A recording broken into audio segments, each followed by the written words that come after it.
So you want a standing desk setup, huh? Well, that makes two of us. But after searching around online, I realized that most of these desks go for $500 or more, and even the cheaper IKEA ones are still several $100s. So I decided to take matters into my own hands and make my own. When it comes to doing something yourself, I feel like there's a sweet spot between too DIY, where you need a bunch of specialized tools and expertise in things like woodworking or machining, and not DIY enough, which is just buying the expensive end product. So in this video, I want to show how I tried to find that happy medium by saving some money without needing to become a part-time carpenter. To make your own standing desk, you basically just need a desk frame and a desktop, and maybe some screws to attach them, and sandpaper and paint if you want to recolor your desktop. And keep in mind that even if you do buy one of the finished sets online, it's going to come in two different pieces and you're going to have to assemble it anyway. So you might as well shop around for the desktop and frame that you really want. Before I get into the items that I bought, I just want to let you know this isn't sponsored by any of these brands. These are just the ones that I decided to go with. For the frame, I got this dual motor one on Amazon from a brand called Top Sky. I'll put the link to it in the description. The reviews look pretty good and it fit a decently wide range of desktop sizes. For cheaper options, you could go with a frame with a single motor or even a hand crank one. Though from what I've read, the hand crank can be a little annoying sometimes and lower the chances that you'll actually use the standing desk feature. Because most frames come with size restrictions, I recommend finding the frame first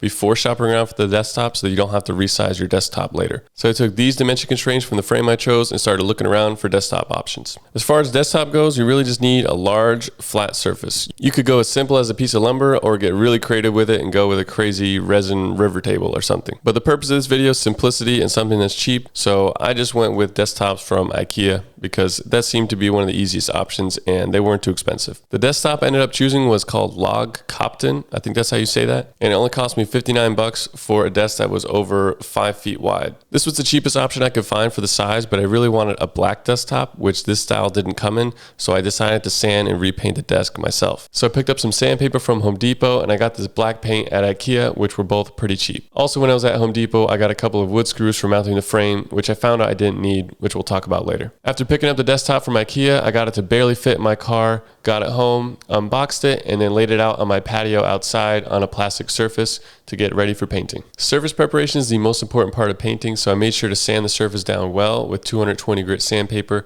to make sure the paint had a surface to stick to. After sanding for a while, I cleaned it off with a wet rag to make sure there wasn't any dust, and then I did my first coat of primer. I made the primer myself by mixing a little bit of the black paint with some white primer that I found left over in my apartment, and I laid on the coat of primer, let it dry for a bit, and then did my first coat of the black paint. After letting that first coat dry, I hit it with a second coat of black paint, and then let it dry out again for about a day. Now that I had a finished desktop ready to go, the only step left was to assemble the frame and attach them together. The frame assembly wasn't too difficult. I just followed the instructions, used the tools included in the kit, and finished it in about 30 minutes. And attaching the frame also wasn't too bad. I just positioned it on the bottom of my desktop and then measured out from the frame to the edges of the desktop to make sure it was centered both horizontally and vertically. And then I used the wood screws that actually came with the frame kit and a manual screwdriver to finish it off. A power drill definitely would have been useful here, but it's not totally necessary. So a quick breakdown of the total cost for the setup was $255 for the frame, $59 for the desktop, about $10 for paint, about $5 for sandpaper, which puts the total at just under $330 for the whole thing. But as you're about to see, the cost did go a little higher. After finishing up the assembly, I was happy with how it looked, but I noticed that the desktop surface was still pretty sticky. After some Googling, I figured out the problem was a combination of blocking and using the wrong types of paint. Blocking happens when paint coats don't get enough time to properly dry before adding another one, which results in a surface that stays wet for a long time. After a couple of weeks for waiting for it to dry, the desktop was super sticky, so I went back on IKEA's website and ordered a new replacement desktop. This time I got the Edison model that was the same size and came in the black color I wanted, so I didn't have to do any painting. And I repurposed the old painted one as a coffee table with some table legs I got on Amazon, so it wasn't a complete waste. But if I were to do this over again, I would have just bought this slightly more expensive desktop to begin with and saved myself the hassle and mess of painting. So my two main lessons learned here were, unless you're really confident with your painting abilities, don't bother doing it, and you probably don't need to buy your own screws, so check the frame kit that you're buying and see if it comes with it. I didn't spend too much money on the screws, but it was just an unnecessary expense. But even though there were some mistakes, I absolutely love how the setup came out. I really enjoy having such a large desk space, as smaller desktops can get crowded pretty fast, and 63 inches sounds really big until you actually put all of your stuff on it,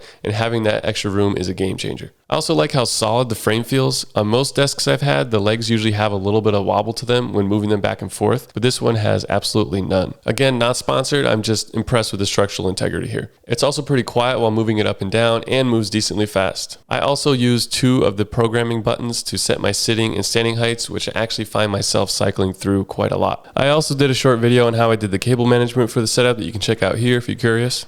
There are all different types of frames out there and all sorts of different desktops. So if you have a setup that you recommend or are happy with, or just have any advice, please let us know in the comments. Thank you for watching. I hope this inspires you to get your own standing desk setup. And as always, please like and subscribe if you enjoyed. Peace.